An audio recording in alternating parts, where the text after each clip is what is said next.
Hello नमस्कार साथियों, कैसे हैं आप सभी लोग। आई होप कि सभी लोग अच्छे होंगे। साथियों, जैसे कि आप सभी लोग को ये तो पता लग ही गया होगा कि आज का जो लेक्चर है ये 3rd नंबर का लेक्चर है। तो आप में से ऐसे जितने भी लोग हैं जो इस लेक्चर को फर्स्ट टाइम जो है देख रहे हैं, तो आपसे एक ही रिक्वेस्ट है, इस लेक्चर को देख लीजिए। बट इस लेक्चर को खत्म हो जाने के बाद आप लोग फर्स्ट लेक्चर और जो है सेकेंड लेक्चर भी देख लीजिएगा, क्योंकि वहाँ पर भी हम लोग बहुत बेहतरीन तरीके से रिविजन किए हुए हैं। और जो वहाँ पर रिवीजन कर चुके हैं वो रिवीजन जो है हम लोग आगे करने वाले नहीं है। इसलिए जो है आप लोग फर्स्ट लेक्चर और सेकंड लेक्चर जरूर देखिएगा। बट अभी आप लोग इस वीडियो को देख लीजिए, इस लेक्चर को देख लीजिए, उसके बाद जो है आप लोग बचे हुए लेक्चर को देख लीजिएगा। तो चलिए हम लोग इस सेशन को स्टार्ट करते हैं। सेशन को स्टार्ट करने से पहले मैं थोड़ा सा जानकारी दे दूं, क्योंकि बहुत ऐसे लोग होंगे जो इस लेक्चर को फर्स्ट टाइम अटेम्प्ट कर रहे होंगे। मैं आप लोग को बता दूं कि हम लोग जो यहाँ पर रिविजन कर रहे हैं, ये बुक का रिविजन कर रहे हैं। और ये जो बुक है ये सचिन चौधरी सर का बुक है। ये बुक ऐसा है, तो ये सीटेट सितंबर 2026 को टारगेट में रहकर इस बुक को बनाया गया है। और इस बुक को हम लोग क्या करने वाले हैं, तो एक एक करके रिवीजन करने वाले हैं। और ये जो बुक है ये सोशल साइंस वाला बुक है, ये बात आप लोग ध्यान रखिएगा।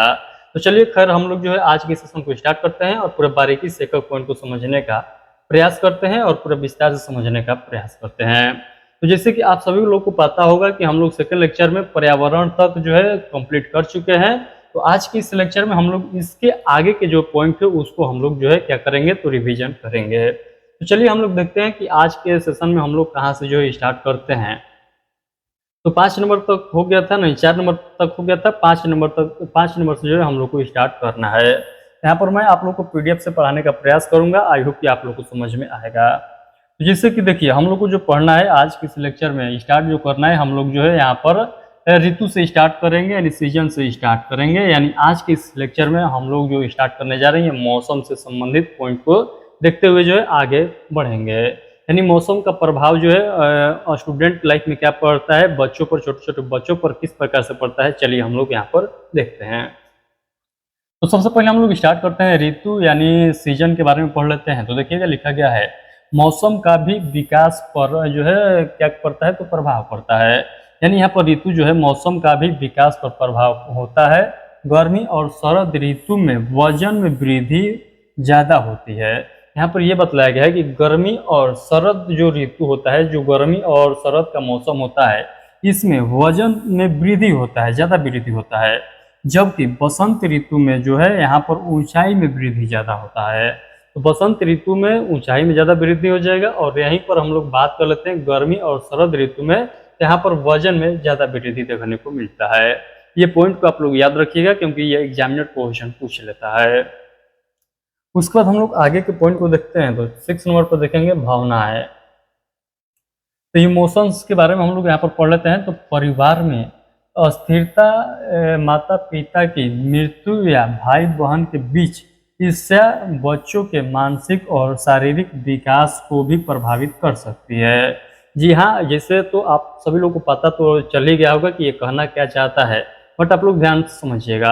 यहाँ पर यह बताया गया है कि परिवार में अस्थिरता भी जो है यहाँ पर प्रभाव देता है, प्रभाव पड़ता है उसका।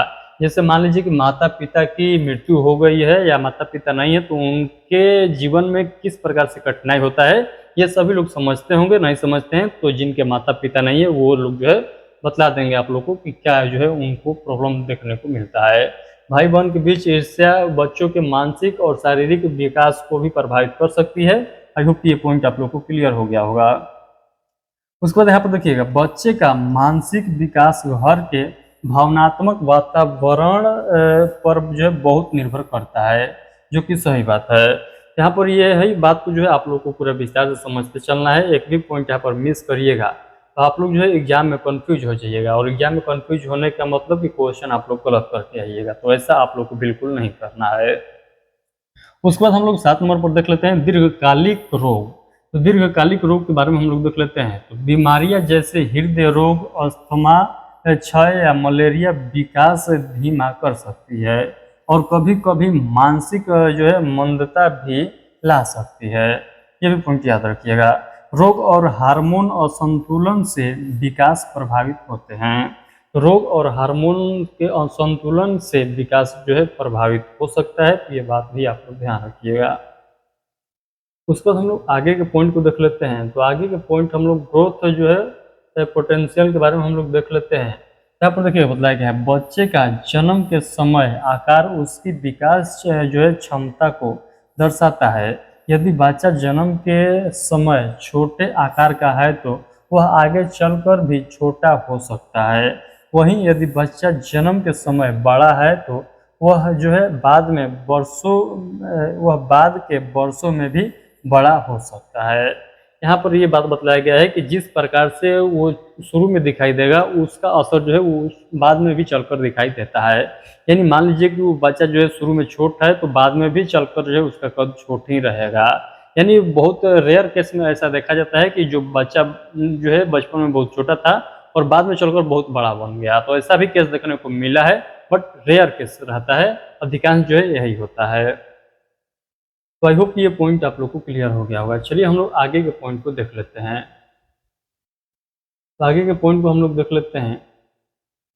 यहाँ पर इंटेलिजेंस के बारे में हम लोग पढ़ लेते हैं। तो यहाँ पर देखिएगा बतलाया गया है कि हायर इंटेलिजेंस से विकास तेजी से होता है जबकि लोअर इंटेलिजेंस से विकास धीमा हो सकता है। यह मानसिक विकास को प्रभावित करता है जिससे भाषा कौशल और अन्य कार्यों में फर्क आता है। ये भी पॉइंट आप लोग जो है ध्यान से याद करके चलिएगा। उसके बाद हम लोग आगे के पॉइंट को देख लेते हैं। तो उत्तेजना का स्तर, तो उत्तेजना के स्तर में देखिएगा तो पर्यावरण जितनी उत्तेजना प्रदान करता है, जैसे बच्चों को वातावरण का अन्वेषण करने के अवसर, दूसरों के साथ बातचीत के अवसर आदि सभी चीज़ें जो है विकास की गति को भी प्रभावित करती है। उसको हम लोग आगे के पॉइंट को देख लेते हैं। तो यहाँ पर जो है हम लोग लिंक से संबंधित जो यहाँ पर पॉइंट है इसको देख लेते हैं। यानी सेक्स के बारे में जो लिखा गया है इसके बारे में हम लोग देख लेते हैं। तो सभी बच्चे विकास की समान प्रक्रिया से गुजरते हैं, लेकिन कुछ कौशल लिंग के अनुसार अलग समय पर विकसित होते हैं। जैसे यहाँ पर देखिएगा लड़कियों में भाषा अधिग्रहण जो है जल्दी विकसित होती है। तो लड़कियों में यहाँ पर भाषा जो है अधिग्रहण जल्दी विकसित होती है, यहाँ पर कहा गया है। आई होप कि ये पॉइंट आप लोगों को समझ में आया होगा। उसके बाद हम लोग आगे के पॉइंट को देख लेते हैं। यहाँ पर लड़के के बारे में देख लेते हैं। तो लड़कों में कूदना, पकड़ना और फेंकना जैसे शारीरिक कौशल जल्दी जो है विकसित होती है। यहाँ पर यह बताया गया है कि लड़कियों में जो है भाषा अधिग्रहण जल्दी विकसित होती है। और यहीं पर लड़का का यहाँ पर जिक्र किया गया है कि लड़का का जो है यहाँ पर कूदना, पकड़ना, फेंकना जैसे शारीरिक जो है कौशल यहाँ पर विकसित जल्दी होती है। तो आई होप कि इतना पॉइंट आप लोग को क्लियर हो गया होगा। चलिए हम लोग आगे के पॉइंट को यहाँ पर देख लेते हैं। देखिए मैं तो ऐसे आप लोग को नहीं बताया हूँ आज के सेशन में। आज के सेशन में हम लोग पूरा कंप्लीट करने वाले हैं, यानी जो यहाँ पर चाइल्ड डेवलपमेंट वाला पार्ट हम लोग जो अभी पढ़ रहे हैं इसको हम लोग कंप्लीट करने का प्रयास करेंगे। तो आपसे एक ही रिक्वेस्ट है कि इस सेशन को पूरा एंड तक देखिएगा, क्योंकि ये सेशन थोड़ा सा लंबा होने वाला है। हो सकता है कि ये सेशन जो है 1.5 से 2 घंटा में समाप्त हो, तो कोई नहीं, आप लोग को जो है इस सेशन को पूरा एंड तक देखकर ही आगे कहीं जाना होगा। ये बात आप लोग ध्यान रखिएगा, क्योंकि मैं आपके लिए इतना मेहनत कर रहा हूँ, तो आपका भी कर्तव्य है कि आप हमारे साथ जुड़कर अपने पढ़ाई को जो है आगे निरंतर बनाए रखें। तो आप लोग जो है अपने बेनिफिट के लिए पढ़िएगा जरूर। तो देखिए यहाँ पर बताया गया है विकास की अवस्थाएं। तो विकास की अवस्थाएं हम लोग नया एक जो है पॉइंट यहाँ पर स्टार्ट करने जा रहे हैं। इसके बारे में हम लोग एक एक करके विस्तार से समझने का प्रयास कर रहे हैं। तो देखिए यहाँ पर बताया गया है कि बालक का विकास विभिन्न अवस्थाओं में होता है। हर अवस्था में शारीरिक, मानसिक, बौद्धिक और सामाजिक विकास के अलग अलग पहलू दिखाई देते हैं। विकास की अवस्थाओं को जन्म से पूर्व और जन्म के बाद 2 स्तरों में बांटा जा सकता है।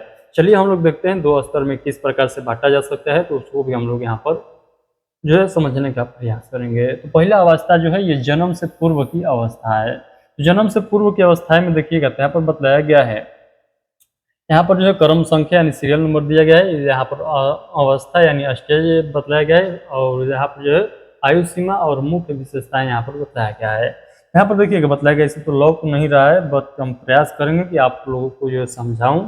बट आप लोग बुक में देख लीजिएगा कि क्या क्या लिखा गया है। यहाँ पर थोड़ा सा हम ध्यान नहीं दिया स्कैनिंग के समय, थोड़ा सा यहाँ पर लिखापट्टी हो गया है। बीजीय अवस्था है।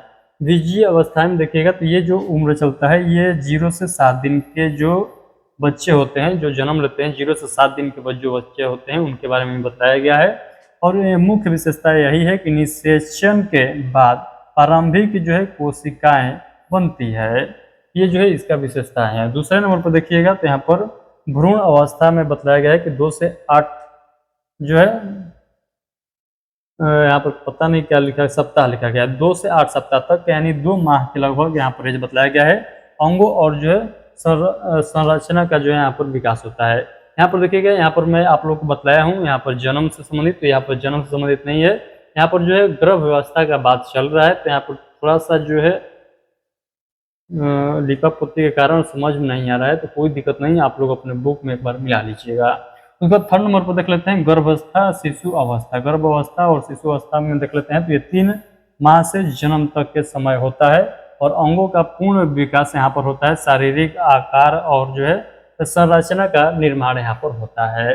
तो 0 से 7 दिन के जो समय होता है यहाँ पर निषेचन का प्रक्रिया चलता है। निषेचन का जो है यानी कोशिका का जो है क्या हो जाता है तो प्रारंभ हो जाता है, यानी आप माँ के पेट में जो है बच्चे का निर्माण का प्रक्रिया जो है चालू हो जाता है। सबसे पहले कोशिका बनता है, तो यहाँ पर जो है 0 से 7 दिन का प्रक्रिया में यही चलता है। उसके बाद जो है 2 से 8 सप्ताह तक जो है अंगों और जो है संरचना का जो है यहाँ पर विकास होने लगता है और 3 माह से जन्म तक जो है क्या विकसित होता है तो अंग का पूर्ण विकास होता है, शारीरिक आकार और जो है संरचना का निर्माण होता है, यानी हाथ बनता है, पैर बनता है, ये सभी का जो है विकास होने लगता है। कब तक? तो जब तक आप जन्म नहीं ले लेते हैं तब तक। जन्म के बाद भी ये जो है प्रक्रिया चलता रहता है, आप सभी लोग जानते हैं। उसके बाद हम लोग आगे के पॉइंट को देख लेते हैं। अगला पॉइंट यानी दूसरे नंबर पर देख लेते हैं, जो 2 पार्ट में डिवाइड किया गया था। दूसरा में क्या लिखा गया है तो जन्म के बाद की अवस्था है। तो जन्म से पूर्व की अवस्थाएं हम लोग देखें कि कैसे जो है गर्भ अवस्था में किस प्रकार से जो है यहाँ पर कोशिका बनता है, कोशिका के बाद किस प्रकार से जो है यहाँ पर जो है अलग अलग पार्ट का निर्माण होता है, और उसके बाद जो है हम लोग देखेंगे यहाँ पर कि जन्म के बाद की अवस्थाएं में क्या क्या होता है। तो सबसे पहले जन्म के बाद की अवस्थाएं में देखिएगा तो इसमें भी पार्ट में विभाजित किया गया है। तो पहले पार्ट में देखिएगा शैशवावस्था में जो बताया गया है जन्म से 2 सप्ताह तक, यानी जन्म से लेकर 2 सप्ताह तक के समय को और शारीरिक वृद्धि प्रारंभ होता है। तो यहाँ पर बताया गया है कि प्राथमिकता संवेदनाएं और शारीरिक वृद्धि जो है प्रारंभ होता है। दूसरे नंबर बताया गया कि शिशु काल यानी 14 दिन से 2 वर्ष जो है 2 वर्ष तक चलना बोलना और प्रारंभिक सामाजिक कौशल यानी स्किल विकसित होना, ये सभी जो है यहाँ पर बताया गया है। तो देखिए यहाँ पर एक बार फिर से समझिएगा कि जो यहाँ पर शैशवावस्था जो होता है यहाँ पर जन्म से 2 सप्ताह तक क्या होता है तो प्रारंभिक संवेदनाएं और जो है शारीरिक वृद्धि होती है, शारीरिक वृद्धि का प्रारंभ हो जाता है। उसके बाद जो है यहाँ पर 14 दिन से लेकर 2 वर्ष तक क्या जो है यहाँ पर डेवलपमेंट देखने को मिलता है। तो यहाँ पर बच्चा जो है चलना सीखता है, बोलना सीखता है, प्रारंभिक जो है और सामाजिक कौशल के बारे में जो है यहाँ पर विकसित होता है उसके अंदर। तो होप ये दोनों पॉइंट आप लोगों को समझ में आ गया होगा। उसके बाद हम लोग तीसरा पॉइंट को समझ लेते हैं। तो देखिएगा यहाँ पर बताया गया है पूर्व बाल्यावस्था। तो पूर्व बाल्यावस्था ये जो उम्र होता है 3 वर्ष से लेकर 6 वर्ष तक, जिसमें मोटर कौशल, भाषा और सामाजिक व्यवहार में वृद्धि देखने को मिलता है। तो होप ये अलग अलग पॉइंट करके आप लोग को समझ में आ गया होगा। उसके बाद हम लोग आगे के पॉइंट को समझ लेते हैं। तो उत्तर बाल्यावस्था, इसमें जो है उम्र शामिल है 6 वर्ष से लेकर 14 वर्ष के जो बच्चा होता है उनमें बुद्धि जो है आत्मनिर्भरता और शिक्षा में जो है प्रगति देखने को मिलता है। किस बच्चे में? तो जिसका उम्र 6 वर्ष से लेकर 14 वर्ष के बीच में होता है उनके बारे में ये बात को बतलाया गया है। चलिए हम लोग आगे के पॉइंट को और देखते हैं यहाँ पर विस्तार से। उस पर जो है यहाँ पर 5 नंबर पर देखिएगा किशोरावस्था। तो किशोर अवस्था में देखिएगा तो यहाँ पर बताया गया है कि 12 से 13 वर्ष से लेकर 20 से 21 वर्ष के उम्र तक जो है क्या होता है तो शारीरिक परिपक्वता, मानसिक और भावनात्मक विकास देखने को मिलता है। तो आई होप कितना पॉइंट आप लोग को समझ में आ गया होगा। चलिए यहाँ पर मैं थोड़ा सा एडजस्ट कर लेता हूँ क्योंकि पैर दर्द कर रहे हैं, तो आप लोग को मैं पढ़ाऊँगा बट थोड़ा सा रिलैक्स तरीके से पढ़ाऊँगा, तभी जो है इस चैप्टर को कंप्लीट कर पाऊँगा। यहाँ पर ये बताया गया है कि 12 से 13 वर्ष से लेकर 20 से 21 वर्ष के जो बच्चे होते हैं उनमें शारीरिक परिपक्वता, मानसिक और भावनात्मक विकास देखने को मिलता है। वहीं पर आगे बताया गया है कि पूर्व किशोरावस्था जो है 11 वर्ष से लेकर 14 वर्ष तक जो है प्रारंभिक किशोरावस्था जो है स्वभाव और रुचियों का विकास यहाँ पर होता है। वहीं पर अगला पॉइंट में बताया गया है कि उत्तर किशोरावस्था में जो है यानी 17 वर्ष से लेकर 21 वर्ष की जो उम्र होती है, यहाँ पर परिपक्व और किशोरावस्था, जिम्मेदारी और व्यक्तित्व का विकास देखने को मिलता है। उसके बाद हम लोग आगे के पॉइंट को देख लेते हैं। उसके बाद जो है पौधावस्था को देख लेते हैं। तो पौधावस्था में देखिएगा तो यहाँ पर जो उम्र शामिल है 21 वर्ष से लेकर 40 वर्ष के बीच की उम्र शामिल है।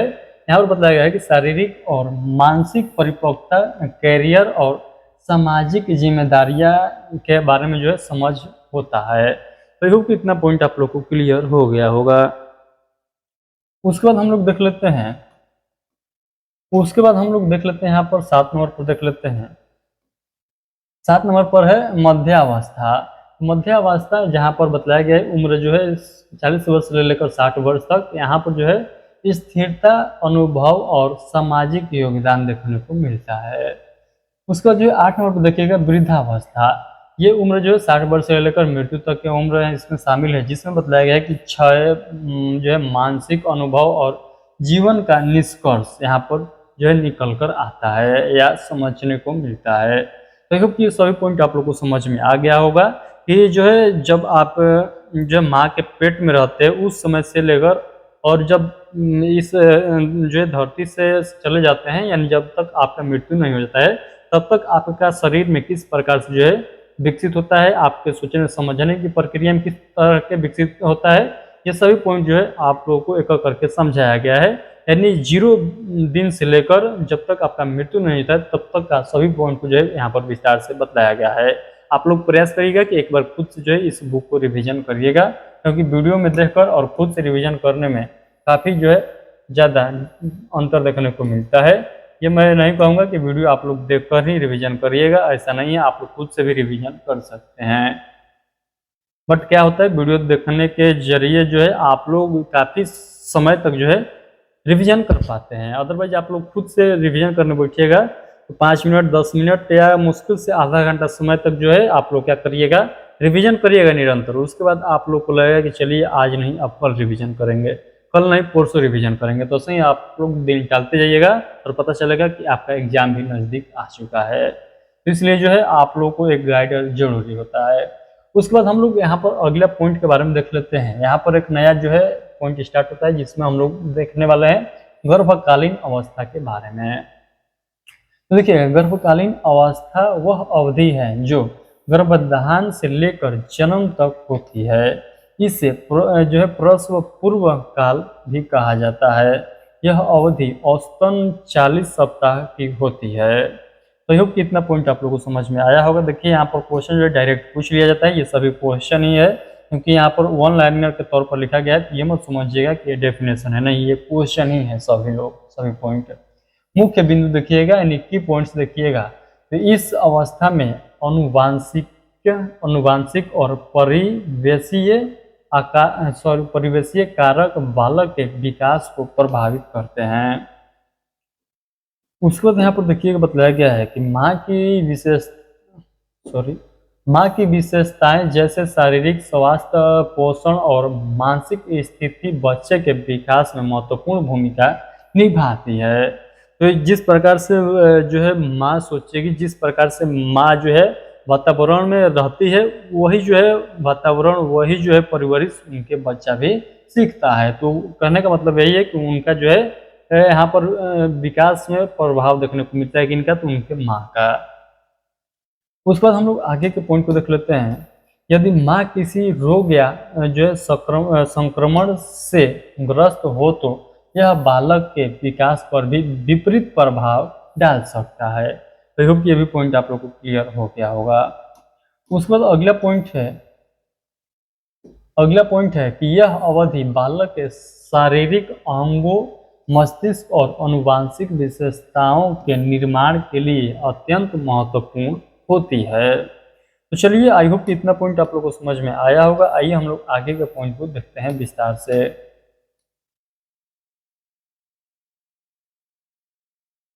ये हम लोग पढ़ चुके हैं क्या, एक बार बताइएगा। नहीं नहीं पढ़े। यहाँ पर देखिएगा, यहाँ पर बताया गया है शैशवावस्था। तो शैशवावस्था में बताया गया है कि भले ही विकास गर्भकालीन अवस्था से प्रारंभ हो जाता है, वास्तविक पहली अवस्था और पहली अवस्था शैशवावस्था मानी जाती है। उसके बाद अगला पॉइंट बताया गया है कि इसकी अवधि लगभग 0 से 5 वर्ष होती है। यह अवस्था सभी आगे की अवस्थाओं का आधार होता है। प्रयोग ये पॉइंट आप लोगों को समझ में आ गया होगा। ये इसके बारे में हम लोग ऑलरेडी पढ़ चुके हैं, तो इस पर जो है ज़्यादा ध्यान नहीं देंगे तो कोई दिक्कत वाली बात नहीं है। बट यहाँ पर लिखा गया है विस्तार से, तो इसके बारे में आप लोग समझते भी चलिए, क्योंकि यहाँ पर आपका रिवीजन भी हो जाएगा। यहाँ पर देखिएगा अगला पॉइंट है वाटसन। तो यहाँ पर शैशवावस्था में सीखने की सीमा और गति अन्य अवस्थाओं की तुलना में बहुत अधिक होती है, यहाँ पर ये बताया गया है। उसके बाद कहा गया है कि उसने 3 मूल्य अवस्थाएं मानी है, भय, क्रोध और प्रेम।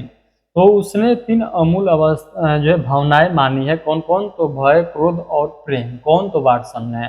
कौन माना है ये 3 जो है भावनाएं? तो ये माने है वाटसन ने। ये बात आप लोग ध्यान रखिएगा। उसके बाद हम लोग जो है अगला पॉइंट देख लेते हैं, शैशवावस्था की विशेषताएं। यानी शैशवावस्था जो है इसका विशेषताएं क्या है? तो पहला विशेषता देखिएगा कि तीव्र शरीर और मानसिक का विकास। यानी तीव्र शरीर और मानसिक का विकास यहाँ पर देखने को मिलता है, जैसे लंबाई, वजन, चिंतन, स्मृति आदि में तीव्र वृद्धि होता है। उसके बाद अगला पॉइंट देखिएगा, कोशिकाओं के मध्य तंत्रिकीय संधि तेजी से विकसित होती है। उसके बाद अगला पॉइंट है मूल क्रियाएं। तो मूल क्रियाएं में देखिएगा, यहाँ पर बताया गया है चूसना, निगलना, जो है मल मूत्र का त्याग करना। ये जो है बतलाया गया है यहाँ पर किसमें? तो मूल क्रियाएं। ये मूल क्रिया है। कौन? तो चूसना, निगलना, मूलमूत्र का त्याग करना, ये सभी जो है मूल क्रिया हो जाता है। उसके बाद अगला पॉइंट है, इससे जीवन का और जो है अबोध काल कहा जाता है। किसको? मूल क्रियाएं को। इसके जीवन का अबोध काल भी कहा जाता है। ये बात आप लोग ध्यान रखिएगा। सॉरी। उसके बाद अगला जो पॉइंट है, यहाँ पर अगला पॉइंट है अनुकरण और दोहराव।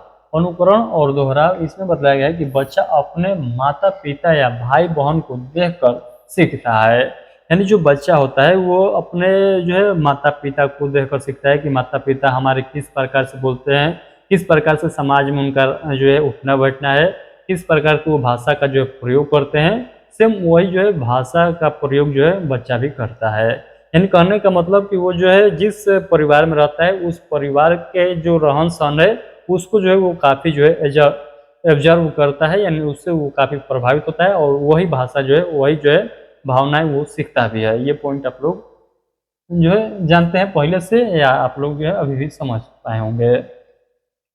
उसके बाद हम लोग आगे के पॉइंट को देख लेते हैं। सॉरी, बोलते बोलते जो यहाँ पर गला लग रहा है, बैठ जाएगा, तो थोड़ा सा आराम से बोलूँगा, तो आई होप कि आप लोग को कोई दिक्कत नहीं होगा। चलिए मैं माइक यहाँ पर ले लेता हूँ, थोड़ा सा स्लो भी बोलूँगा, तो आप लोग को जो है पूरा बेहतरीन तरीके से समझ में आएगा। तो देखिए अब हम लोग क्या पढ़ने वाले हैं। अगला पॉइंट है व्यवहार मूल प्रवृत्तियों पर आधारित होता है। तो जो व्यवहार होता है वो मूल प्रवृत्तियों पर भी आधारित होता है। बच्चा सीखने के लिए अनुकरण और दोहराव का उपयोग करता है। चलिए हम लोग आगे के पॉइंट पे यहाँ पर पढ़ते हैं। यहाँ पर देखिएगा आत्मकेंद्रित प्रवृत्ति। तो आत्मकेंद्रित प्रवृत्ति के बारे में यहाँ पर देखिएगा बताया गया है, बच्चा चाहता है कि सभी उससे ही प्यार करें और उससे ही जो है ध्यान दें। यानी जो छोटा बच्चा रहता है वो चाहता है कि सभी लोग जो है हमसे कुछ ना कुछ बोलते रहें ताकि उनका मनोरंजन होता रहे। यानी छोटा बच्चा आप लोग देखे होंगे तो गौर से वही प्रक्रिया अपनाता है। यानी वो सोचता है कि कोई ना कोई हमारे पास बैठा रहे और हमसे जो बात करता रहे, हमको जो है खिलाता रहे। तो वही बात यहाँ पर बतलाया गया है। उसके बाद अगला पॉइंट है सामाजिक भावना। तो सामाजिक जो भावना है यहाँ पर बताया है कि लगभग 3 वर्ष की आयु से बच्चे में सामाजिक भावना विकसित होने लगती है। यानी 3 वर्ष के जो बच्चा होता है उसके बाद का जो दिन चलने लगता है, यानी 3 वर्ष बाद जो है वो उसमें क्या विकास होने लगता है, तो सामाजिक भावनाओं का विकास होने लगता है। किस उम्र के बच्चों में? तो 3 वर्ष प्लस उम्र के बच्चों में। उसके बाद अगला पॉइंट है नैतिकता। तो अगला पॉइंट क्या है? तो अगला पॉइंट जो है नैतिकता के बारे में आप लोग देखिएगा यहाँ पर। तो इस अवस्था में बच्चा न तो नैतिक होता है और न ही अनैतिक। वह जो है गलत और सही का अंतर ठीक से नहीं समझ पाता है। तो इस उम्र में जो है बच्चा न तो गलत समझ पाता है और न ही सही समझ पाता है, यानी उसको जो है ये नहीं बुझाता है कि क्या हम गलत कर रहे हैं और क्या हम सही कर रहे हैं। उसके बाद अगला पॉइंट है शारीरिक संरचना। तो चलिए यहाँ पर फिजिकल स्ट्रक्चर के बारे में हम लोग देख लेते हैं। यहाँ पर शारीरिक संरचना में देखिएगा बताया गया है कि जन्म के समय शिशु में 270 हड्डियाँ होती है। जन्म के समय सिर का आकार शरीर का 1/4 भाग होता है। यहाँ पर ये बतलाया गया है। देखिए ये क्वेश्चन जो है डायरेक्ट आप लोगों से एग्जामिनर पूछ सकता है। शारीरिक संरचना में आपसे पूछ सकता है कि इसमें जो है निम्नलिखित में से कौन नहीं होगा। आप लोगों के सामने 2 ऑप्शन दिखाई देगा कि जन्म के समय जो है शिशु में 270 हड्डियाँ होती है। जन्म के समय सिर का आकार जो है शरीर का 1/4 होता है। तो ये 2 ऑप्शन रहेगा और तीसरा में दे देगा कि ये दोनों होगा और जो है चौथा में दे देगा नॉन ऑफ दिस। तो आप लोग जो है अपने अनुसार मार लीजिएगा कि जो है दूसरा ऑप्शन होगा कि तीसरा होगा। तो आप कहने का मतलब ये है कि आप लोग गुमराह मत होइएगा, इस प्रकार से पढ़िए ध्यान से कि आप लोग को जो है एग्जामिनर जिस प्रकार से घूम रहा है बस आप लोग को गुमराह नहीं होना है। काम प्रवृत्ति। तो यहाँ पर काम प्रवृत्ति के बारे में हम लोग देख लेते हैं। तो यहाँ पर देखिएगा बतलाया गया सबसे पहला पॉइंट में कि फ्रायड के अनुसार जो फ्रायड है इनके अनुसार बतलाया गया है कि शिशु में काम प्रवृत्ति प्रबल होती है। तो शिशु में जो काम प्रवृत्ति जो प्रबल होती है, ये बात किसके द्वारा बतलाया गया है? तो फ्रायड के द्वारा बतलाया गया है। अगला पॉइंट है नवजात शिशु की गतिविधियां जो है रिफ्लेक्स द्वारा नियंत्रित होती है, जो स्वचालित प्रक्रियाएं होती है और ये शरीर की सुरक्षा के लिए अनुवांशिक रूप से तय होती है। आई होप ये पॉइंट आप लोगों को समझ में आ गया होगा। जैसे यहाँ पर बतलाया गया है खांसी, पलक झपकना, ये जो है सभी इसका उदाहरण हो जाएगा। उबासी लेना जीवन भर रहते हैं, लेकिन कुछ जो है रिफ्लेक्स मस्तिष्क के परिपक्वता के साथ गायब हो जाते हैं। तो यहाँ पर वही पॉइंट बतलाया गया है। आई होप ये सभी पॉइंट आप लोग को क्लियर हो गया होगा। चलिए हम लोग अगला पॉइंट यहाँ पर देख लेते हैं। यहाँ पर देखिएगा बतलाया गया है सभी में जो है यहाँ पर कंपेरिजन किया गया है रिफ्लेक्शन विवरण और वहाँ पर लिखा गया है विकासात्मक क्रम। यहाँ पर देखिएगा यहाँ पर बतलाया गया है रूटिंग के बाद यहाँ पर बतलाया गया है कि जब गाल पर छूने से बच्चा अपना सिर घुमाकर मुंह खोलता है। वही बतलाया गया है जो है उस पॉइंट में देखिएगा तो 3 से 6 महीने के बीच गायब हो जाता है ये पॉइंट। उसका जो है मोरों में क्या होता है? तो तेज आवाज से बच्चा अपनी बाहें बाहर की ओर फैलाता है और अपनी पीठ को मोड़ता है, फिर बाहों को एक साथ लाता है जैसे कुछ जो है पकड़ रहा हो। वहीं दूसरा पॉइंट में देखिएगा बतलाया गया है कि 6 से 7 महीने में गायब हो जाता है ये प्रवृत्ति। तेज आवाज पर प्रक्रिया अस्थायी रहती है। कब? 6 से 7 महीनों के बाद में। उसके बाद अगला पॉइंट है ग्रेस्प में देखिएगा बतलाया गया है जब अंगुलियां या कोई वस्तु बच्चे के हाथ की हथेली पर दबाई जाती है तो बच्चे की उंगलियां इससे पकड़ लेती है। और यहाँ पर देखिएगा बतलाया गया है कि 3 से 4 महीने में गायब हो जाता है और स्वैच्छिक पकड़ से बदल जाता है। उसका जो है बाम्बिस्की में देखिएगा तो बतलाया गया जब बच्चे के पैरों के तलवे को रगड़ा जाता है तो अंगूठे बाहर फैलते हैं और फिर जो है मुड़ जाते हैं। ये पॉइंट बतलाया गया है। यहाँ पर देखिएगा माइक का बैटरी बहुत जल्दी खत्म हो जाता है, कोई दिक्कत नहीं है, खत्म हो जाए या ना हो कोई दिक्कत वाली बात नहीं। खत्म होगा फिर से चार्ज करेंगे और फिर से क्लास को जो है नियंत्रित चलते रहने देंगे। उसको तो जो है यहाँ पर बताया गया है कि 8 से 12 महीनों में जो है ये प्रवृत्ति गायब हो जाता है, ये प्रक्रिया गायब हो जाता है। चलिए हम लोग आगे के पॉइंट को यहाँ पर देख लेते हैं।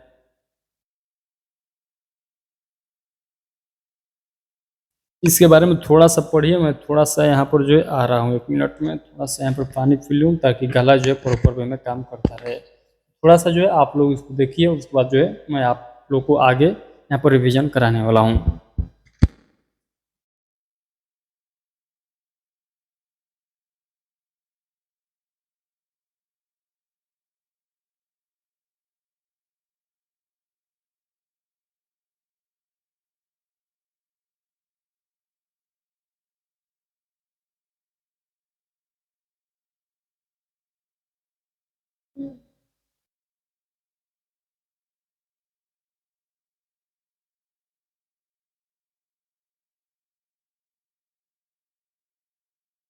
अभी लोग पढ़ेंगे, सब लोग पढ़िए जल्दी से।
तो चलिए सभी लोग पढ़िएगा, यहाँ पर रिवीजन करिए एक बार। यहाँ पर बताया गया है इम्पोर्टेंट टेबल्स। इम्पोर्टेंट टेबल्स में देख लीजिएगा, यहाँ पर बताया गया है कि जीवन का सबसे महत्वपूर्ण काल क्या है, तो शारीरिक विकास में तेजी होता है। उसको बताया गया है जीवन की आधारशिला, जीवन की आधारशिला तो भावनाएं, यहाँ पर जो है डर, क्रोध, प्रेम, ये सभी जो है जीवन की आधारशिला हो चाहिए। उसके बाद आगे के पॉइंट में देखिएगा दोहराव अवस्था। दोहराव अवस्था में विश्वास बनाम अविश्वास, विश्वास बनाम अविश्वास, ये तो उतना पॉइंट समझ में नहीं आ रहा है। चलिए कोई दिक्कत वाली बात नहीं है, आगे के पॉइंट को हम लोग बेहतर तरीके से समझने का प्रयास करते हैं। यहाँ पर देखिएगा, यहाँ पर वही पॉइंट बताया गया है। नाजुक अवस्था क्या होता है, तो मुखीय अवस्था होता है। उसके बाद सीखने का आदर्श समय कब होता है, नैतिकता की कमी हो। उधर साइड में लिखा गया, पता नहीं किस प्रकार से यहाँ पर कंपेरिजन किया गया है। संवेदी जो है गामक विकास की अवस्था, रिफ्लेक्स का विकास। एक बार अपने से देख लीजिएगा, आप लोगों को समझ में आ रहा होगा तो अच्छी बात है, नहीं समझ में आ रहा है तो मैं प्रयास करूंगा आप लोग को आगे बता दूंगा। बट आप लोग एक बार अपने से रिवीजन कर लीजिए कि कहना क्या चाह रहा है। वस्तु अस्थायित्व और सबसे छोटा जो है विकास का। चलिए कोई दिक्कत नहीं, हम लोग आगे के पॉइंट को स्टार्ट करते हैं।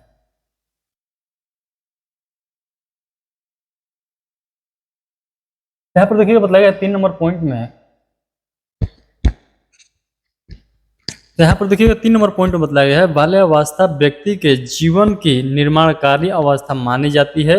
इस अवधि में बच्चे में जो आदतें और गुण विकसित होते हैं उनमें आगे जाकर परिवर्तन करना कठिन होता है।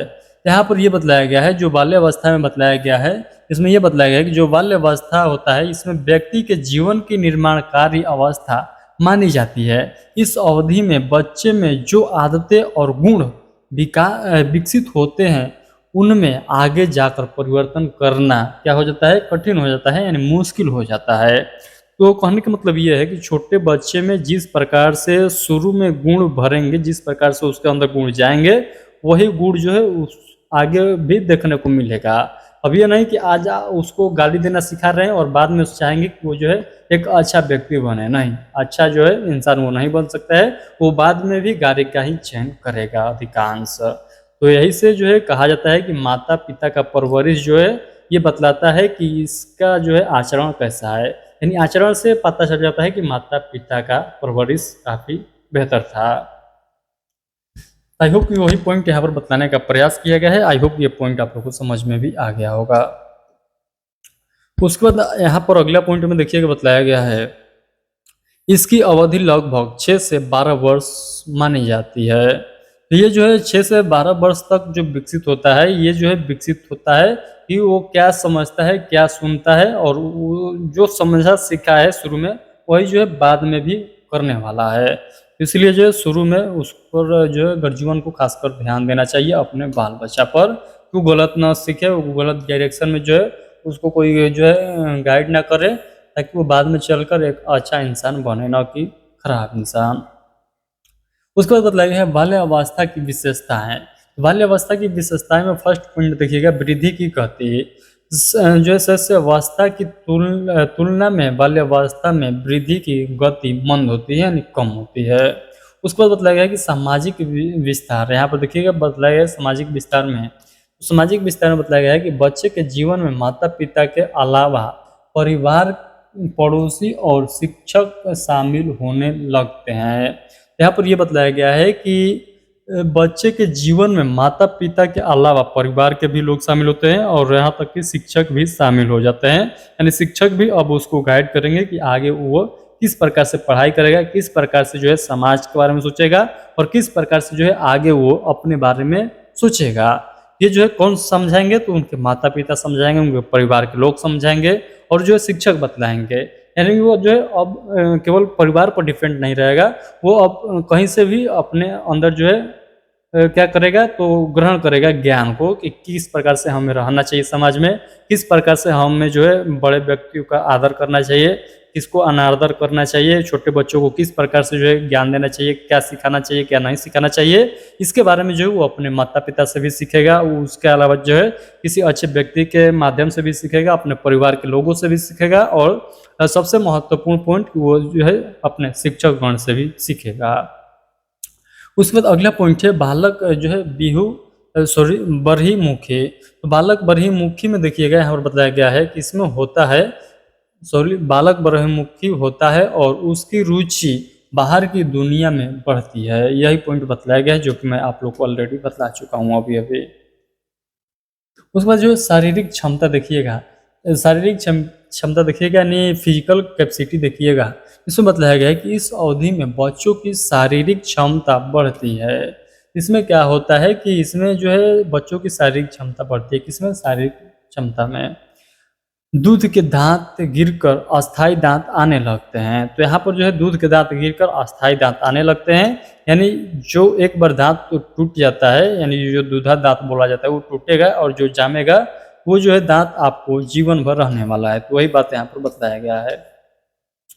अगला पॉइंट है हड्डियों की संख्या लगभग 250 होती है। उसके बाद अगला पॉइंट में बताया गया मानसिक परिपक्वता। यहाँ पर संज्ञानात्मक विकास में योगदान देखने को मिलता है। ध्यान, मन, संवेदन, तर्क और विवेक की शक्तियों का विकास भी होता है। उसके बाद 5 नंबर पर देखिएगा और बताया गया भावनात्मक। तो इसमें जो है भावनात्मक और रचनात्मक विकास होता है। उसके बाद अगला पॉइंट बताया गया है कि स्वलिंगी प्रेम विकसित होना। स्वलिंगी प्रेम विकसित होना, इन सेम सेक्स जो है एफेक्शन देखने को मिलता है यहाँ पर। उसके बाद बताया गया है बच्चे संरचनात्मक हो जाते हैं, और संरचनात्मक हो जाते हैं, मिट्टी, कंकड़, लकड़ी आदि से कुछ बनाने की प्रवृत्ति जो है उनके अंदर देखने को मिलती है। उसके बाद अगला पॉइंट देखिए यहाँ पर बताया गया है कि जिज्ञासा, जिज्ञासा प्रबल होती है।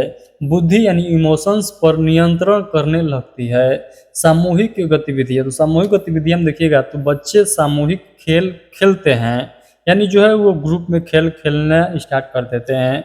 सामाजिक नियमों का पालन और जो है नैतिक विकास होना शुरू हो जाता है यहाँ पर। उसको तो अगला पॉइंट देखिएगा यहाँ पर 3 वर्ष। 3 वर्ष में क्या होता है, तो उछलना कूदना, जो है ब्लॉग बनाना, ये सभी जो है यहाँ पर देखने को मिलता है। और 4 वर्ष में क्या होता है, तो चित्रात्मक पहेलियों को जोड़ना। यहाँ पर वही बतलाया गया है कि 3 वर्ष की उम्र में बच्चे क्या करते हैं, तो उछलना कूदना, ब्लॉग बनाना सीखते हैं। उसके बाद 4 वर्ष में जो है चित्रात्मक पहेलियों के बारे में भी वो जो है जोड़ना प्रारंभ कर देते हैं। यानी चित्रात्मक पहेली समझ रहे हैं, मान लीजिए कोई उसको ऐसे घुमाने वाला आप देखे होंगे, पता नहीं उसका नाम मेरा नहीं याद है क्या है क्या नहीं है, चाहे अब तो काफ़ी मॉडर्न ज़माना हो गया है, तो अब आप लोग ABCD भी करके देखते होंगे कि आता है पूरा 3D में। तो उसको जो है अलग अलग निकाल दिया जाएगा और बच्चे से बोल दिया जाता है कि आप इसको सीक्वेंस में लगाओ। वो चित्र देकर जो है वो जोड़ देता है कि नहीं यहाँ पर ये होगा, यहाँ पर ये होगा, यहाँ पर ये होगा, तब जाकर अंत में पता चलता है कि ये गाय का फिगर बना। वैसा वैसा वही बात यहाँ पर बताया गया है। तो देखिए अगला पॉइंट यहाँ पर बताया गया है प्रारंभिक बाल्यावस्था। प्रारंभिक बाल्यावस्था में देखिएगा तो यहाँ पर ये बतलाया गया है, यहाँ पर फिर से वही लिखा गया पूर्व स्कूल अवधि और खिलौना आयु। पूर्व स्कूल अवधि और खिलौना आयु यानी स्कूल से पहले की जो है अवधि, और यहाँ पर बताया गया खिलौना आयु। तो अन्वेषणात्मक अवस्था जिसको बोला जाता है, और ये जो है पूर्व गैंग आयु बोला जाता है। चलिए हम लोग आगे के पॉइंट को देख लेते हैं क्या आखिर इसमें बतलाने का प्रयास किया गया है। यहाँ पर जो है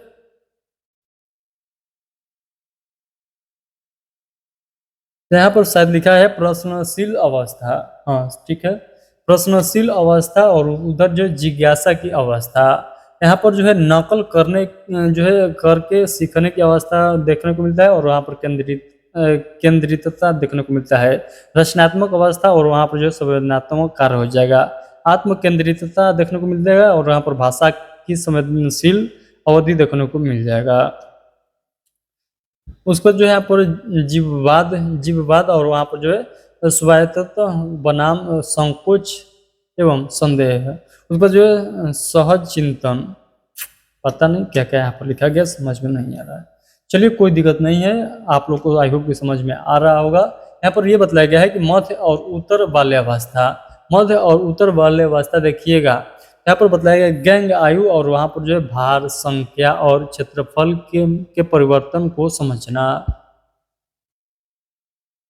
तो इस साइड जो है मध्य जो है बाल्यावस्था के बारे में लिखा गया है, और उधर जो उत्तर बाल्यावस्था के बारे में लिखा गया है। तो यहाँ पर मध्य बाल्यावस्था में देखिएगा तो गैंग आयु हो जाएगा, और उधर जो भार, संख्या और क्षेत्रफल में परिवर्तन को समझना हो जाएगा। इसमें खेल आयु शामिल हो जाएगा, और उधर जो है परिश्रम बनाम जो है हीनता शामिल हो जाएगा। यहाँ पर जो है मिथ्या परिपक्वता की अवस्था शामिल हो जाएगा, और उधर जो सुसुप्त अवस्था जो है शामिल हो जाएगा। इधर जो तार्किक सोच, और उधर जो विकास की दर धीमी हो जाता है। वस्तुओं पर प्रतिवर्ती क्रियाएं, और उधर जो है उधर नहीं लिखा गया है कुछ भी। चलिए आगे के पॉइंट को हम लोग यहाँ पर समझते हैं। यहाँ पर देखिएगा किशोरावस्था। किशोरावस्था में देखिएगा तो किशोरावस्था व्यक्ति की जीवन में बाल्यावस्था और जो है प्रौढ़ावस्था के बीच की अवधि है। यह वह अवस्था है जिसकी शुरुआत यौवन के आरंभ से होती है। जब यौवन परिपक्वता और प्रजनन क्षमता प्राप्त हो जाती है तो इस अवधि में किशोर के शारीरिक, मानसिक, सामाजिक और संवेदनात्मक विकास में क्रांतिकारी परिवर्तन आते हैं। नवीन इच्छाएं और भावनाएं इन्हें प्रभावित करती है।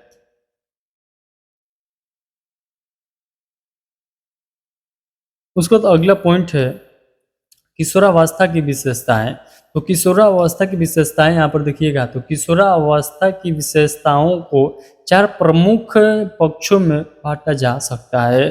पहला पक्ष क्या है तो शारीरिक पक्ष। शारीरिक पक्ष में देखिएगा यहाँ पर बताया गया है इस अवस्था में शारीरिक विकास में जो है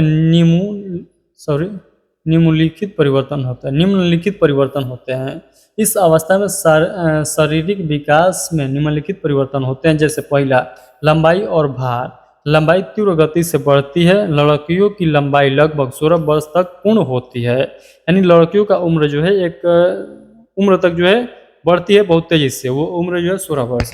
यानी लड़कियों का उम्र जो है 16 वर्ष बहुत तेजी से बढ़ती है। और वहीं पर लड़कों का हम लोग बात कर लेते हैं तो ये जो है 18 से 20 साल तक जो है 21 साल तक बढ़ता है उम्र, हाइट बढ़ता है। 18 वर्ष तक जो है लड़कों का माना गया है। यहाँ पर लड़कों का भार अधिक बढ़ता है, यहाँ पर ये भी पॉइंट बतलाया गया है। उसके बाद अगला पॉइंट है हड्डियों का विकास।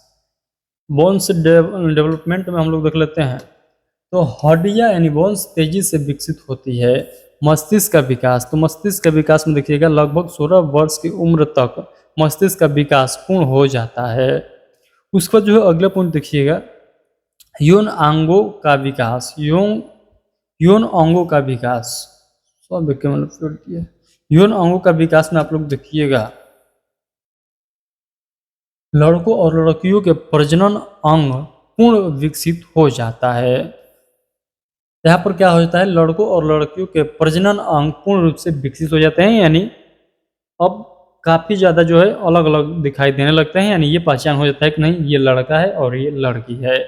ये जो है छोटा उम्र में नहीं पता चल पाता है, यानी आप लोग देख पाए होंगे कि छोटा जब बच्चा जन्म लेता है तो उसके चेहरे देखकर आप नहीं बता सकते हैं कि वो जो है लड़का है कि लड़की है। और यहीं ये बतलाया गया है कि लड़कों और लड़कियों का प्रजनन अंग पूर्ण रूप से विकसित हो जाता है, कब, जब यौन अंगों का विकास में, ये बात बतलाया गया है। लड़कों में दाढ़ी और मूंछ बढ़ने लगती है, यहाँ पर यह भी बात बतलाया गया है। और अगला पॉइंट बतलाया गया है कि लड़कों की आवाज़ भारी और लड़कियों की आवाज़ कोमल और नुकीली हो जाती है। देखिए यहाँ पर ये बात बतलाया गया है, और हमको नहीं बोलिएगा कि ये बात जो है सर आप अपने से ऐड किए हैं, ये जो है आप लोग देख लीजिए यहाँ पर कि क्या बात बतलाया गया है आप लोग के बारे में। मानसिक पक्ष देखिएगा, मानसिक पक्ष आप लोग देखिएगा तो यहाँ पर बुद्धि का अधिकतम विकास होता है, विचार विमर्श और विश्लेषण क्षमता विकसित होती है, जो प्रत्येक प्रत्येक घटना व्यक्ति या विषय पर गहन विचार और कल्पना करने की प्रवृत्ति भी यहाँ पर देखने को मिलता है। उसको जो है यहाँ पर बताया गया अस्थायी स्मृति का विकास, उसका जो किशोर अपने भविष्य के लिए योजना जो है करने लगते हैं कि हम जो है अपने भविष्य में क्या बनेंगे क्या नहीं बनेंगे, किस प्रकार से पढ़ाई करेंगे कि हमारा जो है नौकरी फिक्स होगा, उसके बारे में जो है योजना बनाने लगते हैं। उसके बाद बतलाया गया है कि रुचियों और जो है अभिव्यक्ति का विकास तेजी से होता है, रुचियों और जो है अभिव्यक्ति का विकास तेजी से होता है। कहानी, नाटक, उपन्यास पढ़ने में रुचि देखने को मिलता है, सिनेमा और टेलीविजन में भी रुचि देखने को मिलता है काफ़ी ज़्यादा। उसका संवेदनात्मक पक्ष, संवेदनात्मक पक्ष में देखिएगा तो यहाँ पर बताया गया है इमोशंस में तेजी से परिवर्तन है, इससे संवेगों की अवस्था कहा जाता है। हॉरलॉक के अनुसार किशोरावस्था, हॉरलॉक के अनुसार कि हॉरलॉक के अनुसार किशोरावस्था बढ़ी हुई संवेदनात्मक तनाव की अवस्था है जो शारीरिक और जो ग्रंथीय परिवर्तनों के कारण होती है। इमोशंस में उतार चढ़ाव आते हैं, इससे तनाव और दबाव की अवस्था कहा जाता है। तो यहाँ पर यह भी बतलाया गया है कि जीवन में जो उतार चढ़ाव आएगा, कभी आप खुश रहेंगे तो कभी आप निराश भी रहेंगे। तो खुश रहने से आप ये मत सोचिए कि हरदम हम खुश ही रहेंगे, आप खुश तब रहेंगे जब आप सक्सेस इंसान रहेंगे। सक्सेस कब होइएगा, जब आप मन से पढ़िएगा। मन से पढ़ने के लिए क्या करना होगा, तो आप लोग को जो है लगन से क्या करना होगा, अपने दिमाग को केंद्रित करके पढ़ाई करना होगा, ध्यान को केंद्रित करना होगा पढ़ाई करने के लिए, भटकाना नहीं होगा ध्यान को। ध्यान को भटकाइएगा तो आप लोग जो है पढ़ाई अच्छे से नहीं कर पाइएगा। शुरुआत में किशोर इमोशंस को छिपा नहीं पाते, लेकिन धीरे धीरे नियंत्रण करना सीख जाते हैं। तो देखिए यहाँ पर यही बतलाया गया है कि शुरुआत में जो है लड़के अपने इमोशंस को छुपा नहीं पाते हैं, यानी कोई मार देगा तो वो डायरेक्ट रोने लगेंगे। अभी आप कोई मारेगा तो आप सोचेंगे कि वो मार रहा है हमें, तो कुछ ना कुछ बात ही होगा। आप सोचिएगा, समझिएगा और अपने अंदर ही उस बात को रखिएगा, किसी से बतलाइएगा भी नहीं कि ये व्यक्ति हमें मार रहा है। ये कहने का मतलब यही है कि आप जो है समझदार हो जाते हैं, आप समझ सकते हैं कि कोई गलती किए हैं तभी दूसरा व्यक्ति हमको मार रहा है। और बाद पहले क्या होता था कि पहले कोई भी छू दे रोना स्टार्ट, पहले माई जान जाए, बाबू जान जाए, दादा जान जाए, दादी जान जाए, उसके बाद जो है हमारे पक्ष में अपना बात कहने लगे। उसके बाद अगला पॉइंट है क्रोध, भय। क्रोध, भय, घृणा, ईर्ष्या, प्रेम आदि तीव्र होते हैं। तो यहाँ पर ये बात बतलाया गया है कि ये बात जो है तेजी से क्या होता है, वृद्धि होता है इन सभी के। काम भावना का विकास भी तेजी से होता है। स्वप्रेम, स्वप्रेम, समलिंग, एक मिनट रुकिएगा, एक मिनट, थोड़ा सा उधर आपसे पढ़िएगा यहाँ पर। स्वप्रेम, स्वप्रेम यानी सबसे प्रेम होने लगता है। समलिंग कामुकता, कामुकता लिखा गया है, और यहाँ पर जो है विषमलिंग कामुकता, समलिंग कामुकता और विषमलिंग कामुकता यहाँ पर देखिए बताया गया है। आप इसको ज़्यादा नहीं दिखाएंगे आप लोग को। उसके बाद अगला देखिएगा सामाजिक पक्ष। सामाजिक पक्ष में देखिएगा दोस्तों के प्रति निष्ठा और जो है समूह गतिविधियों से प्रभाव। उसके बाद अगला पॉइंट लिखा गया समाज में अपना स्थान खोजते हैं, माता पिता मित्र पड़ोसी और अध्यापक की प्रशंसा और मान्यता चाहते हैं। उसके बाद अगला पॉइंट है समाज सेवा की भावना विकसित होती है। लड़के और लड़कियां एक दूसरे के प्रति आकर्षित होते हैं। आप लोग को आकर्षित नहीं होना है, यदि करियर सेट करना हो है तो भविष्य और करियर के प्रति जागरूकता होते हैं। तो 4 नंबर पॉइंट को आप लोग भुला जाइए, इसको आप लोग न पढ़िए। आप लोग को ध्यान देना है 5 नंबर वाले पॉइंट पर। अच्छे बुरे और नैतिक अच्छे बुरे और नैतिक निर्णय करने की क्षमता बढ़ जाती है कि हमको क्या करना है, क्या गलत है, क्या सही है, किस रास्ता पर हम लोग को चलना है, किस प्रकार से पढ़ाई करेंगे तो हम लोग को जल्दी नौकरी लगेगा, किस प्रकार से पढ़ाई करेंगे तो हम लोग जो है पढ़ाई ही करते रह जाएंगे। ये सभी लोग समझते हैं। जीवन का सबसे कठिन काल, जीवन के सबसे कठिन काल, और उधर लिखा गया है संक्रमणकालीन युग आयु, संक्रमणकालीन आयु, तनाव और तूफान का चरण, बसंत ऋतु, अमूर्त चिंतन, विप, विपरीत लिंग की ओर आकर्षण। इसको आप लोग एक बार पढ़ लीजिएगा। उसके बाद हम लोग अगला पॉइंट पढ़ लेते हैं पौढ़ अवस्था। पौढ़ अवस्था 21 से 40 वर्ष के जो अवस्था है, इसको पौढ़ अवस्था के जो है नाम से जाना जाता है। इसमें बताया गया है कि यह दायित्वों का निर्वहन करने की अवस्था है। यह दायित्वों को निर्वहन करने की अवस्था है। जीवन की महत्वपूर्ण घटनाएं जैसे नौकरी, विवाह, बच्चों का जन्म इसी जो समय होती है। आई होप कि ये पॉइंट आप लोगों को समझ में आ गया होगा। इस अवस्था का मुख्य कार्य जीविका तलाशना है। इस अवस्था का मुख्य कार्य क्या है तो जीविका तलाशना है, यानी रोजगार के बारे में, जॉब वर्क के बारे में आप लोग सोचेंगे। यहाँ पर पढ़ाई करेंगे, नौकरी लेंगे, यहीं पर आप लोग कमाना सीखेंगे कि किस प्रकार से हमको पैसा कमाना है ताकि हमारा परिवार चल सके। विवाह का उपयुक्त समय होता है। वैवाहिक जीवन में समझदारी और समायोजन बहुत जरूरी है। यहाँ पर ये बताया गया समझदारी और समायोजन बहुत जरूरी है। समझदारी तो आप लोग के पास है, समायोजन भी हो जाएगा। उसके बाद अगला पॉइंट देखिएगा वृद्धावस्था, यानी 60 वर्ष से लेकर जीवन भर के समय, यानी जब तक आप लोग धरती पर है। उसके बाद बताया गया है यह अवस्था सेवानिवृत्त से जुड़ी मानी जाती है, यानी सही बात है। यहाँ पर सभी लोग जो है रिटायर हो जाते हैं, यही बात यहाँ पर बताया गया है। इस समय व्यक्ति को पारिवारिक संरचना में बदलाव और नई भूमिकाओं जैसे दादा नाना नानी में समायोजन करना पड़ता है। सही बात है।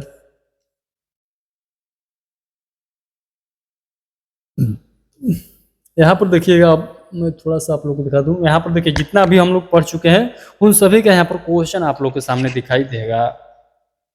तो 1 मिनट रुकिएगा, मैं थोड़ा सा यहाँ पर अपने माइक को 5 मिनट चार्ज कर लेता हूँ ताकि आप लोग 5 मिनट के लिए केवल आप लोग क्या करिए, इसको देखिए। थोड़ा सा खाली समय लेंगे बस, क्योंकि बीच में यहाँ पर कट जाएगा तो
आई होप कि अब आपके पास आवाज़ क्लियर तरीके से पहुंच रहा होगा। यदि आवाज़ क्लियर है तो सभी लोग थम्स अप कर देंगे कि सर आवाज़ क्लियर है। चलिए, मैं आप लोग को अभी एक क्वेश्चन समझाया हूँ, मैं बोला नहीं था इसलिए आपके पास आवाज़ भी नहीं जा रहा था, और मैं बोलता भी तब भी आपके पास आवाज़ नहीं जाता क्योंकि माइक बंद था। तो यहाँ पर देखिए क्वेश्चन को फिर समझिए। वृद्धि किसको संदर्भित करता है? क्या ऊंचाई भार में वृद्धि को संदर्भित करता है, या व्यवहार के यानी बिहेवियर को जो है संदर्भित करता है, या अपरिपक्वता को संदर्भित करता है, या संरचनात्मक और शारीरिक परिवर्तन को क्या करता है? संदर्भित करता है। तो वृद्धि कहाँ संदर्भित करता है? वृद्धि किसको संदर्भित करता है? तो आप लोग कहिएगा संरचनात्मक और शारीरिक परिवर्तन को संदर्भित करता है। इसीलिए इस क्वेश्चन का राइट आंसर क्या हो जाएगा? ऑप्शन नंबर डी हो जाएगा, जिसको मैं आप लोग को पूरा डिटेल से समझाया हूँ। आई होप समझ में आया होगा आप लोग को भी। चलिए अगला क्वेश्चन आप लोग बताइए। आंसर यहाँ पर दे दिया है तो आंसर लग जा रहा है, कोई नहीं। चलिए यहाँ पर आप लोग समझाइए, क्वेश्चन को देखिए आप लोग। व्यक्ति की वृद्धि किस प्रक्रिया से होती है? व्यक्ति जो है उसका वृद्धि किस प्रक्रिया से होती है? क्या सामाजिक प्रक्रिया से होती है, जैविक प्रक्रिया से होती है, शिक्षात्मक प्रक्रिया से होती है, या निरंतर प्रक्रिया से होती है? आप लोग बताइए किस प्रकार प्रक्रिया से होती है? तो आप लोग कहिएगा सर सामाजिक प्रक्रिया से तो नहीं होती है। किसका व्यक्ति की वृद्धि किस प्रक्रिया से होती है? तो आप लोग कहिएगा सर ये जो है बायोलॉजिकल प्रक्रिया से होती है, जैविक प्रक्रिया से होती है। ये पॉइंट याद रखिएगा। इस क्वेश्चन का राइट आंसर ऑप्शन नंबर क्या हो जाएगा? बी हो जाएगा, जो कि ठीक है। उसके बाद अगला क्वेश्चन है, मानव विकास का प्रारंभ होता है। मानव विकास का प्रारंभ होता है, कब प्रारंभ होता है मानव का विकास? मानव विकास का प्रारंभ होता है, इसका राइट आंसर बताइएगा। इसका राइट आंसर बदलिए, ज़्यादा ऊपर लेंगे तो आंसर लग जाएगा आप लोग को। तो आप लोग कहिएगा गर्भावस्था से। सॉरी, आप लोग क्या बतलाइएगा इस क्वेश्चन का राइट आंसर? आप लोग कहिएगा गर्भावस्था से जो है ये स्टार्ट हो जाता है। ना तो यहाँ पर पूर्व वाला बालावस्था से होगा, और ना ही उत्तर वाले अवस्था से होगा, और ना ही अवस्था से होगा। तो इस क्वेश्चन का राइट आंसर हो जाएगा गर्भावस्था से, जो कि बायोलॉजिकल आप लोग देखे हैं, उसी से ये जो है मिलता जुलता क्वेश्चन है। उसके बाद जो है अगला क्वेश्चन है, बच्चे की वृद्धि मुख्यतः संबंधित है। बच्चे की वृद्धि जो है शारीरिक विकास से संबंधित है। बच्चे की वृद्धि जो है मुख्यतः किससे संबंधित है? तो जो है शारीरिक विकास से संबंधित है, यानी फिजिकल जो है डेवलपमेंट से संबंधित है, न कि सामाजिक विकास से, न कि भावनात्मक विकास से, और न ही नैतिक विकास से संबंधित है। आई होप ये भी पॉइंट आप लोगों को क्लियर हो गया होगा। उसके बाद अगला क्वेश्चन है, यहाँ पर देखिएगा अगला क्वेश्चन यहाँ पर कहा गया है कि जो है विकास कभी न समाप्त होने वाली प्रक्रिया है। यह कथन विकास के किस सिद्धांत से संबंधित है? यानी विकास जो है कभी न समाप्त होने वाली यह प्रक्रिया है, यानी जब आप जो है गर्भावस्था में होते हैं वहाँ से विकास का प्रक्रिया चालू हो जाता है, और जब तक आप इस धरती पर रहते हैं, जब तक आपका मृत्यु नहीं हो जाता है, तब तक जो है ये प्रक्रिया चलती रहती है। किसके द्वारा कहा गया है? ये सिद्धांत किसके द्वारा कहा गया है? इसका राइट आंसर जल्दी से बता दीजिए। तो इस क्वेश्चन का राइट आंसर बताइए, ये कौन सा सिद्धांत है? अनंत क्रिया का सिद्धांत, एकीकरण का सिद्धांत, अनंत संबंध का सिद्धांत, या अगला क्वेश्चन निरंतरता का सिद्धांत? जल्दी से बताइए इस क्वेश्चन का राइट आंसर क्या हो जाएगा, क्योंकि अभी अभी हम लोग पढ़कर आए हुए हैं, तो आप लोग को याद होगा इस क्वेश्चन का राइट आंसर क्या हो जाएगा। जल्दी से बताइए सभी लोग।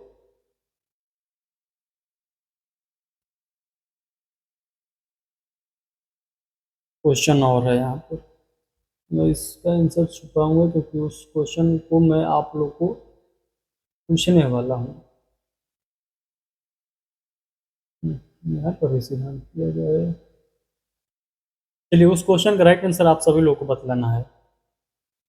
इस क्वेश्चन को देखिए, उस क्वेश्चन का आंसर मैं यहाँ पर हाइड किया हूँ क्योंकि उस क्वेश्चन का आंसर अभी तक किसी के द्वारा नहीं बताया गया है, जो कि अभी हम लोग केवल एक ही सिद्धांत यहाँ पर पढ़े थे, और वो सिद्धांत के बारे में आप लोग अभी तक नहीं बतलाए हैं कौन सा वो सिद्धांत था।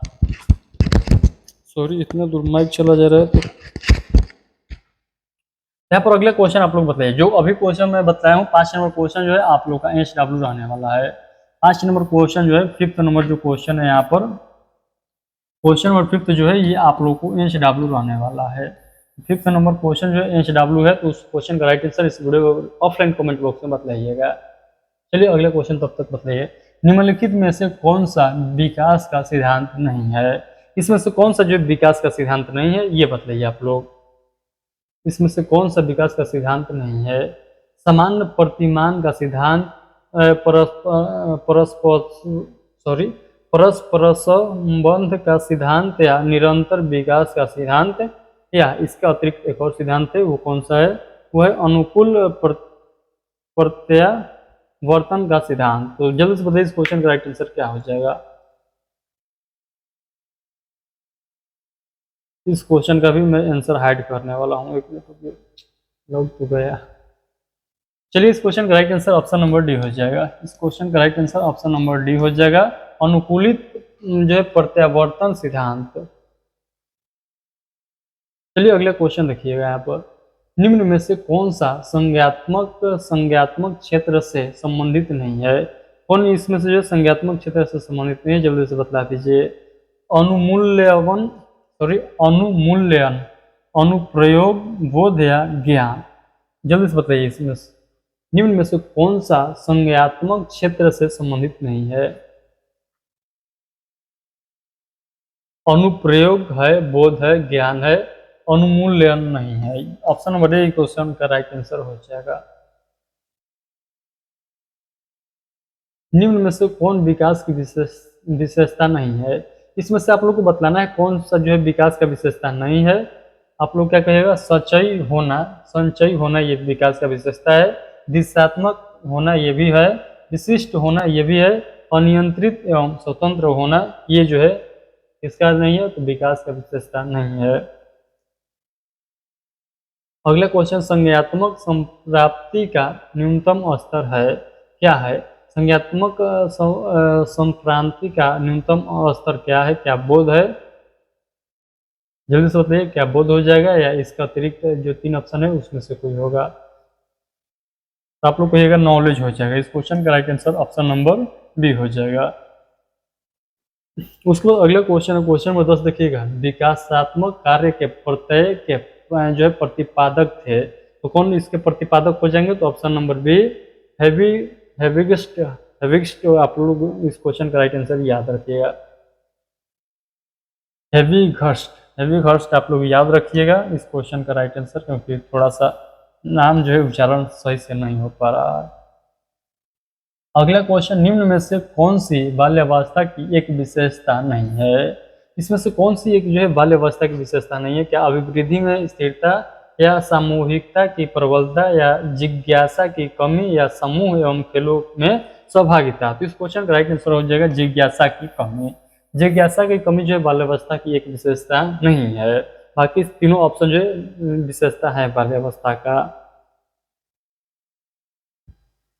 उसके बाद अगला क्वेश्चन है, निम्न में से कौन सा विकास का सिद्धांत नहीं है? आप लोगों को बतलाना है इन सभी में से कौन सा जो है विकास का सिद्धांत नहीं है। आई होप चारों ऑप्शन आप लोग को दिखाई दे रहा होगा। जल्दी से बताइए कौन इस क्वेश्चन का राइट आंसर हो जाएगा। आप लोग कहिएगा क्या अनुकूल प्रत्यावर्तन का सिद्धांत हो जाएगा? जी हाँ, बिल्कुल यही इस क्वेश्चन का राइट आंसर हो जाएगा। इस क्वेश्चन का right answer option number A हो जाएगा।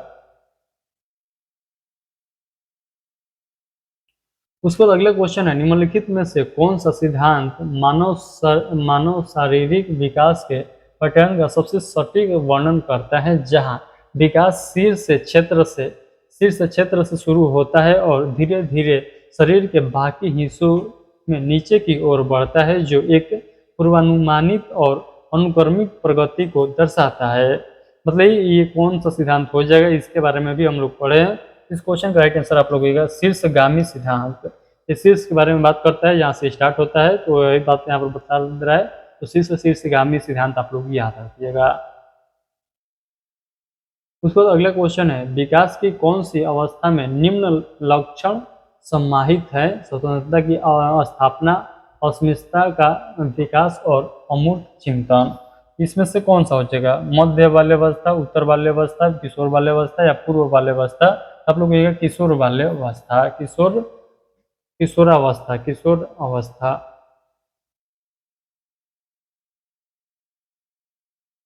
अगले क्वेश्चन है, शिशु का अधिकांश व्यवहार आधारित होता है। आप लोग क्या कहिएगा? तो अधिकांश जो है व्यवहार आधारित होता है मूल्य प्रवृत्ति पर। बेसिक जो है, बेसिक पर इसका जो है होता है मूल प्रवृत्ति, इस क्वेश्चन का राइट आंसर हो जाएगा। यहाँ पर जो है जितना भी क्वेश्चन था इस बुक में जो भी हम लोग पढ़े उन सभी पॉइंट से संबंधित आई होप कि सभी क्वेश्चन आप लोग को करके जो है समझ में आ गया होगा, क्योंकि हम लोग जितना भी डिफिनेशन पढ़े हैं उन सभी से ही क्वेश्चन था। तो आई होप कि सभी क्वेश्चन आप लोग को क्लियर तरीके से समझ में आ गया होगा। नहीं आया है तो कोई दिक्कत वाली बात नहीं है, हम लोग जो है एक बार फिर से इसको जो है क्या करेंगे, क्वेश्चन को देखेंगे। यानी इस चैप्टर से जितने जितने क्वेश्चन पूछा गया है आपके प्रीवियस ईयर क्वेश्चन में, उन सभी क्वेश्चन को हम लोग को करके एक एक करके देखने वाले हैं, या आपके एग्जाम में किस प्रकार से इस चैप्टर से क्वेश्चन पूछा जा सकता है उसके बारे में भी हम लोग पढ़ने वाले हैं। तो चलिए फिलहाल के लिए इतना ही रखते हैं। और हाँ, मैं आप लोग को बता दूं कि अभी तक जो है ये चैप्टर खत्म नहीं हुआ है। ये जो है ग्रोथ वाला चैप्टर है, यानी जो चाइल्ड डेवलपमेंट वाला पॉइंट हम लोग टॉपिक जो पढ़ रहे थे ये अभी खत्म नहीं हुआ है। इसका मूल पॉइंट जो है अभी भी बाकी है, क्योंकि कोई एग्जामिनर पूछता है कि बतलाइए इसके अनुसार क्या हो जाएगा इस क्वेश्चन का राइट आंसर। यानी पूछेगा कि जिसे यहाँ पर पियाजे के द्वारा क्या कहा गया था इसके बारे में, तो बच्चों के बारे में। तो ये आप लोगों से पूछा जाएगा। तो कल के सेशन में हम लोग जो है आगे के पॉइंट को समझेंगे, यानी किसके द्वारा कौन सा सिद्धांत दिया गया था और उस सिद्धांत में क्या क्या बात को बताया गया था, क्योंकि सिद्धांत से क्वेश्चन ज्यादातर पूछा जाता है। तो सिद्धांत वाले पॉइंट को हम लोग चाहकर मिस नहीं करेंगे और आज पढ़ने का प्रयास करेंगे। तो आप लोग देख पा रहे होंगे कि हम काफ़ी अच्छे से आप उच्चारण नहीं कर पा रहे हैं। तो ऑलरेडी ये काफ़ी ज़्यादा लंबा सेशन हो चुका है, इसमें और हम लोग लंबा करेंगे तो ये पॉइंट भी हम लोग को बेहतरीन तरीके से समझ में नहीं आएगा। तो हम प्रयास करेंगे कि इसको हम लोग जो है नेक्स्ट लेक्चर में हम लोग जो है पूरा बेहतरीन तरीके से रिवीजन कर रहे हैं। मैं प्रयास करूंगा कि इसके बारे में थोड़ा सा और मैं रिसर्च करूंगा, उसके बाद ही आप लोगों के समक्ष जो है सेशन लेकर आऊँगा, ताकि हमको भी समझाने में आप लोग को आसानी पड़ेगा। तो चलिए फिलहाल के लिए इतना ही। आई होप जितना मैं पॉइंट बतलाया हूँ सभी पॉइंट आप लोग को एक करके क्लियर हो गया होगा। इतना समझाने के बावजूद भी आप लोग को मन में कोई डाउट रह जाता है तो बेहिचक उस वीडियो के कमेंट बॉक्स में अपना डाउट रख सकते हैं, जो भी मैं जो है अपने बेसिस पर समझ पाऊंगा उसको समझाने का आप लोग को प्रयास जरूर करूंगा। चलिए फिलहाल के लिए इतना ही। और हाँ, आप लोग इस सेशन को दूर तक शेयर करिए और सभी लोग को बताइए कि इस चैनल पर सीरीज स्टार्ट हुआ है जिसमें सीटेट के जितने भी पब्लिकेशन का बुक है उन सभी को हम लोग रिवीजन करने वाले हैं। तो सभी के पास इस वीडियो को शेयर जरूर कर दीजिएगा। चलिए बहुत बहुत धन्यवाद।